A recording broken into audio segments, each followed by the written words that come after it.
užpulti Rusiją.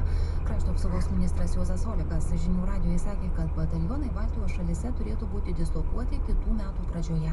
Galbūt kai kas bus ir dar anksčiau atvykstantį, bet oficialiai turbūt bus paskelbta Varšuvoje 17 metai, ankstyva pradžia, sausis, kada čia bus jau suformuoti tie padaliniai, apie kuriuos mes esame susitarę. Iš tikrųjų, tam tikrų išlaidų turėsim, bet man atrodo, kad reikia džiaugtis, kad šitos išlaidos kaip niekad bus efektyvios, nes pagalvokit, vien 1000 batalionų koviniai grupė su visa technika bus Lietuvoje. Jeigu reikėtų tiesiogiai sukomplektuoti tokį padalinį, aprūpinti, apginkluoti, tai už tos pinigus, kuriuos mes išleisim kaip priimanti šalis, niekad to nepadarytume.